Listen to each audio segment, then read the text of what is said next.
Hello and welcome to the Conversation Weekly. This week, as Australians prepare to vote in federal elections on the 21st of May, we explore how the country's political landscape is shifting and why it's not looking good for Prime Minister Scott Morrison. He really has lost the trust and confidence of many voters. I'm Dan Marino in San Francisco. And I'm Gemma Ware in London. You're listening to The Conversation Weekly, the world explained by experts.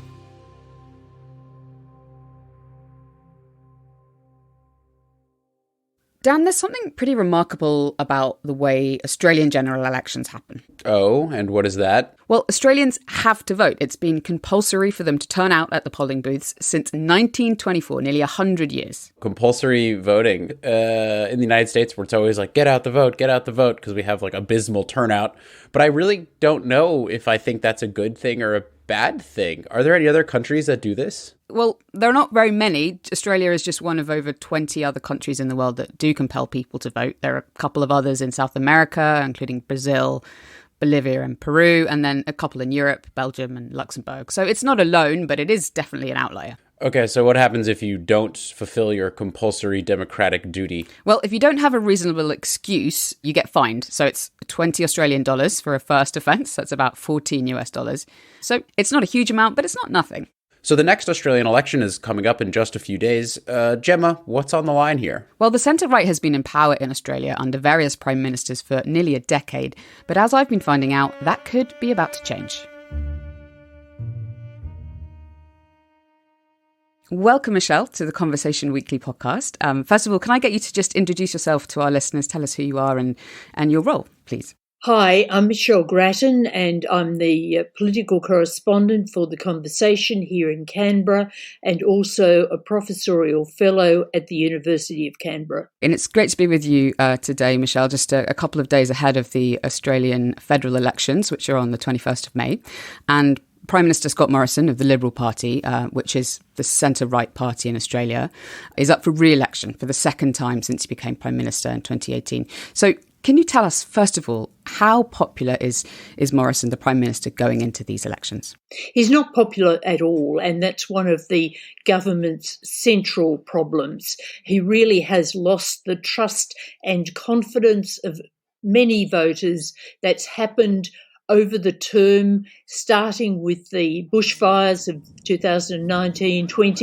Still came at us, even though we were very well prepared. There was over 200 firefighters here. He went on holidays to Hawaii, and people were really very disillusioned by the way he handled that.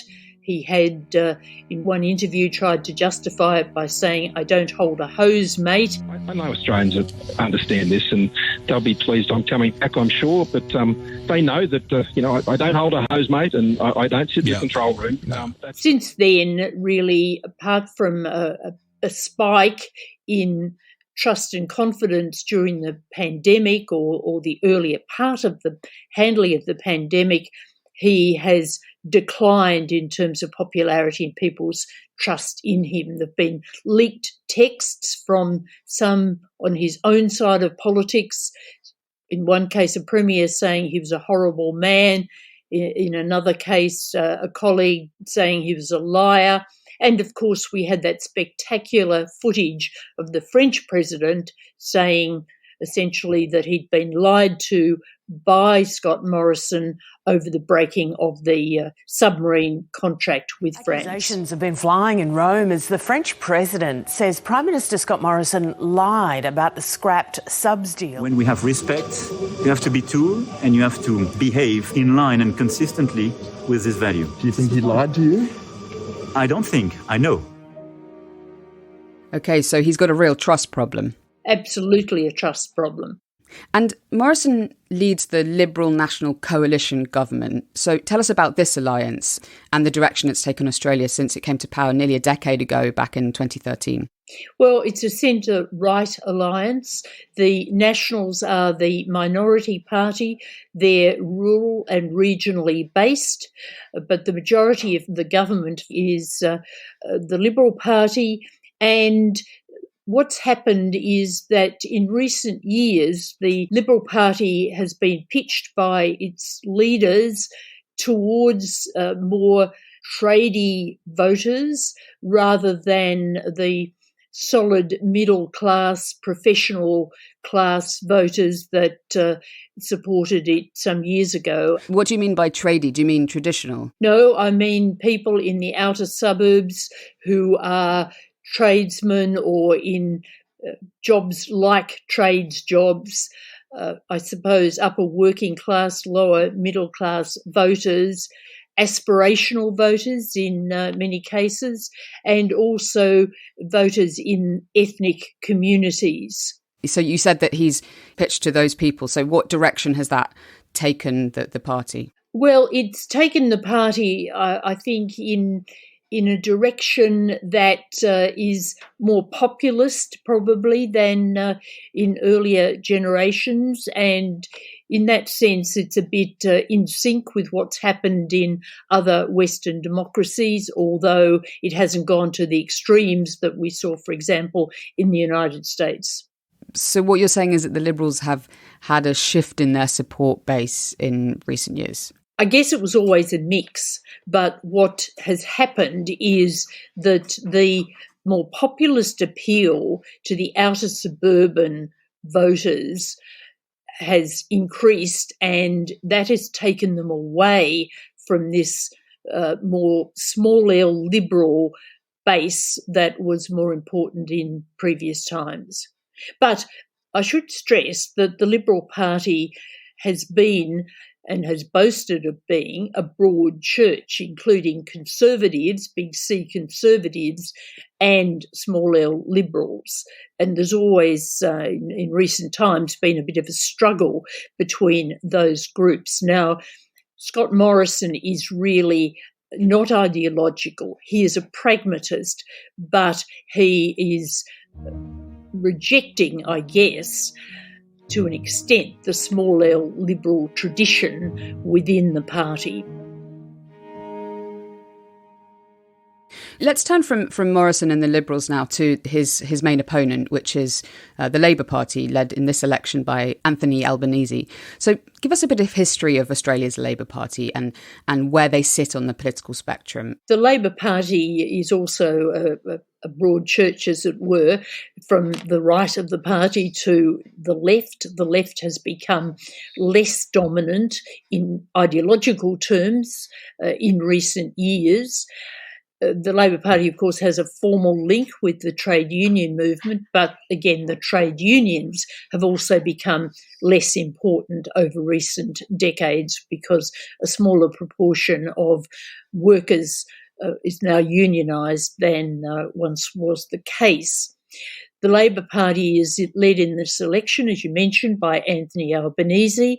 He is traditionally from the left, and in his youth was quite a left firebrand, but now he's very pragmatic, he's very centrist, and he's appealing on a platform which is small target because the last election in 2019, Labor had a big agenda, and that essentially frightened the electorate. Also had an unpopular leader in Bill Shorten, and it lost an election that everybody thought it would win. Friends, I am disappointed by tonight's results. But I am not disappointed for me. I'm disappointed for people who depend upon Labor, but I'm proud that we argued what was right, not what was easy. So Anthony Albanese's very much learnt that lesson, and he is saying he'll bring the community together and he will be looking to have workers and business cooperating towards the good of the country. And Albanese, compared to Morrison, what are his popularity ratings and his levels of trust like amongst the electorate? Well, levels of trust in general with politicians are pretty bad at the moment. But I think in terms of Albanese, he is not particularly popular, and one of his problems has been that people, even though he's been around for ages and was a senior figure in the Labor government a decade ago, people really haven't known much about him, and that's been a challenge in this campaign. However, compared to Bill Shorten, who was very unpopular, people are not against Anthony Albanese, so they are willing to think positively about him as an alternative to Scott Morrison. And you mentioned that the Labour Party has traditionally been a broad church, but what kinds of issues are their traditional supporters most concerned with? Well, like the Liberal Party, the support base of Labour has changed and is changing, and essentially in recent decades, it's had two constituencies. One is that outer suburban area that the Liberals are now competing strongly in, the working class and lower middle class, if you want to put it in those terms. The other is the more progressive professional people, those who are deserting the Liberal Party and are looking to issues like climate change and integrity and so on. Now, that's always been a bit of a tension in the Labor Party in recent times, but now you are seeing them more and more, I think, getting support from some of those professional people and perhaps having more of a struggle in some of the suburban areas. Also, you've got another batch of voters in the north of the country, in the resource areas, in areas that produce coal in particular, who were put off by Labor's climate policy in the last election, and Labor has been trying to balance climate issues, energy issues between its progressive base and those sorts of traditional mining seats. The Conservative parties are having the same juggling act in this election. That's really interesting. And I wondered if we could just dig down a little bit more into these demographic fault lines of Australian politics, because you mentioned there the suburban question and the people on kind of the outskirts of cities. But are there also kind of rural-urban divides and kind of young-old divides in where people vote? There are city and country and regional divides, and I mentioned the Nationals, and of course they operate in the regions and in the rural areas. They tend to be more conservative areas, but the Nationals are also a pretty pragmatic party, and they got quite a lot of funding when Scott Morrison thought it was necessary to have Australia sign up to the net zero 2050 target. In an historic decision, the Nationals have agreed to a net zero emissions target by 2050. It was hard to get the Nationals on board for that target, and the way he did it was to agree to really a very large pot of money which has been tossed around in this campaign for various projects in the regional and the rural areas. Now, in terms of age demographics, the older voters are more conservative, and Scott Morrison will really need them in this election. But women are particularly important also in this election. We've had various scandals in Parliament House and the exposés of bad behaviour in Parliament House. Allegations of rape in the Australian Parliament have resulted in mass demonstrations across the country. Thousands have rallied against misogyny and workplace cultures that are dangerous to women. Which has been seen as a somewhat unsafe workplace for women employees. That has been quite difficult for Scott Morrison to handle, and he really has not looked all that good in the responses he's given. I particularly want to acknowledge Ms Brittany Higgins, whose experience and, more importantly, courage is the reason why we are all here today. I am sorry. We are sorry for the terrible things that took place here. More generally, I think that he has just gone down badly with women voters in the electorate. He's got a very blokey style, and that was rather cultivated at the last election. That's caught up with him. And you've been writing about the challenge from some of these independent candidates, these teal candidates, which is this bluey-green colour, which I think are tying together all their election campaign materials. Tell us a bit more about them. I know they're mainly women and they're mainly kind of urban professionals, but tell us why they're standing and why they stand out in this election. I think this goes back to the changes in the Liberal Party, and they're a sort of a breakaway to the left of the Liberal Party, not Labor, but the sort of people that a generation ago would have been in the Liberal Party and now just see the Liberal Party as not progressive enough on issues like climate. They are particularly concerned with climate. They're getting funding to a considerable degree from a big fund called Climate 200. And they're also, of course, picking up on this feeling, this antagonism that many women voters have towards Scott Morrison. So I think that will bring them some support. They're running in these traditionally solid Liberal city seats. In every mainland state, independents are mounting serious challenges in inner suburban Liberal seats that have long been considered safe.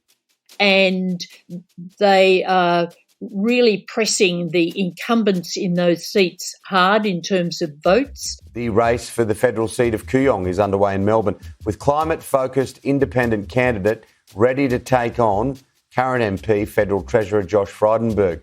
Dr Monique Ryan is one of several contenders, supported by Climate 200, who are hoping to win high-profile coalition-held seats. One of those incumbents is the Treasurer, Josh Frydenberg, who's also Deputy Leader of the Liberal Party. Now, several of these Liberal MPs are under serious threat, including Frydenberg, but it's very hard to know whether, in fact, any will in the end get up.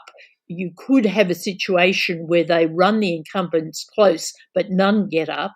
Or, on the other hand, you could have a situation where 2, even 3, end up on the crossbench. No one quite knows because individual seat polling is quite unreliable. Is this quite an unusual situation for Australian politics to have this block of independent candidates who are challenging incumbents like this? Yes, it is. It's certainly in the lower house. It's been a different situation historically in the Senate, but we've had independents in the lower house and there are several crossbenchers at the moment. But this sort of movement is something that's new and has really been a sort of sub-story of this whole election. So what you've got is the government facing the Labor opposition, which is, of course, threatening its hold on government, but also trying to deal with these teal people as well. Mm. So do you think these challenges are a signal of a wider shift in Australian politics, or is it a kind of we have to wait and see what happens on the 21st? We do have to wait and see what happens, but I think that they represent this changing party map that we were talking about before. Now, if they all fail, maybe the steam will go out of that to an extent, but if a couple get into Parliament, then I think that that will consolidate some of the changes.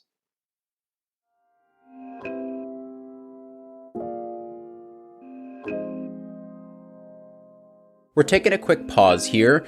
This is the Conversation Weekly's 66th episode, and we are looking for your feedback. Whether you listen every week or this is your first ever episode, we'd love to hear what you think about the show. We're doing a short listener survey and we've put a link to it in the show notes. It shouldn't take you more than about 5 minutes to complete it, and we'd be really grateful if you could. Thank you, and now back to the episode.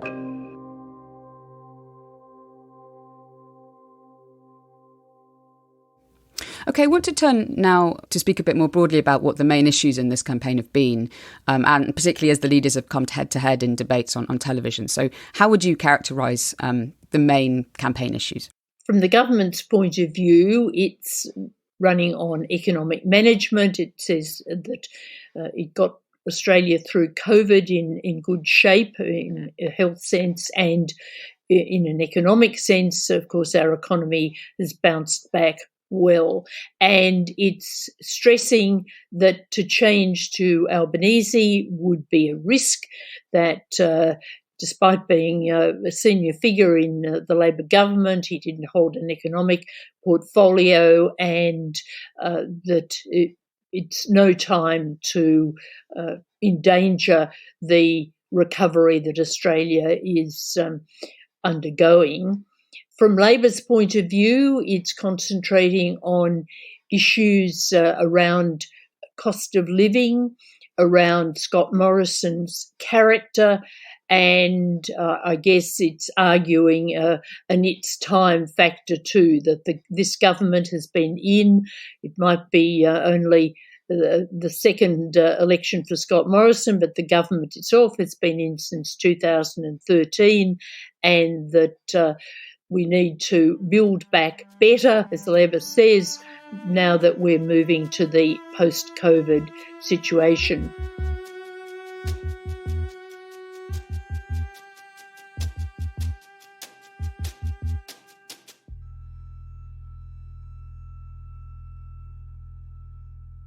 In the opening stages of the election campaign in late April, the Solomon Islands, which are around 200 kilometres northeast of Australia, signed a security pact with China. The Solomon Islands has confirmed it is creating a partnership with China. A policing deal has already been signed, with another on military cooperation due for consideration by the cabinet.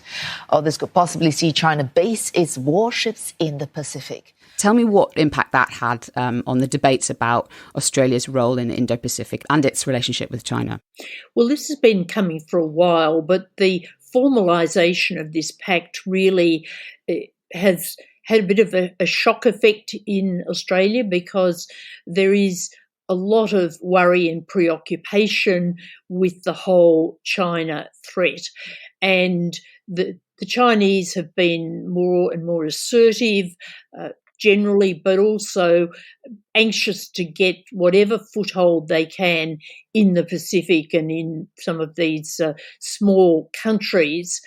And so when this came to light in the campaign, the opposition was very critical of the government for not being able to head off this pact.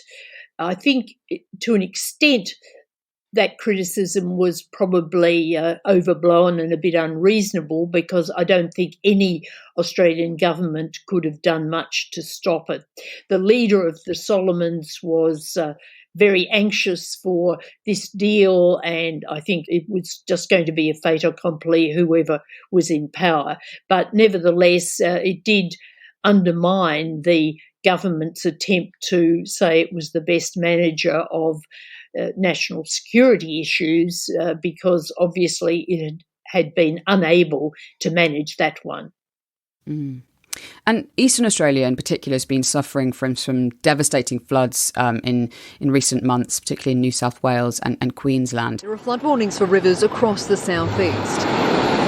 Pylons wobbled in the Brisbane River, which is rising once again. The waterline creeping closer to venues that went under just 3 months ago. Sydney is in the grip of a new flooding emergency tonight. A relentless day of rain has caused extraordinary flooding on the northern beaches. How much has climate change been a feature of this election and the way people are talking about it? Climate change in the last election was an issue where the parties were sharply differentiated, and Labor was put on the back foot because it didn't have a policy that was fully costed, and the coalition was able really to score points against it. But this election, that Labor was very careful that its policy had all the I's dotted, the T's crossed, and the coalition had embrace the 2050 target. So they'd move closer together. In the actual campaign, the main parties haven't been that anxious to bring the climate issue to the fore. We haven't seen as much discussion of it as we might have expected. However, the Teal candidates have certainly played it up very strongly, and for many voters, climate change, surveys show, is a really important issue. So you have had this contradiction to an extent that we're not talking about it so much except in the Teal seats, and yet we do know that Australians think it's a very central issue in their worry about where the country's going and what things are important to them. Why are the parties reluctant to talk about it? It's not really entirely clear. I think that they just think gains are to be made on other issues in the central debate of the election. We're just a few days away from the vote now. How likely do you think it is that no party or alliance will get a majority of the 151 seats in the House of Representatives, which would leave Australia with what's called a hung parliament?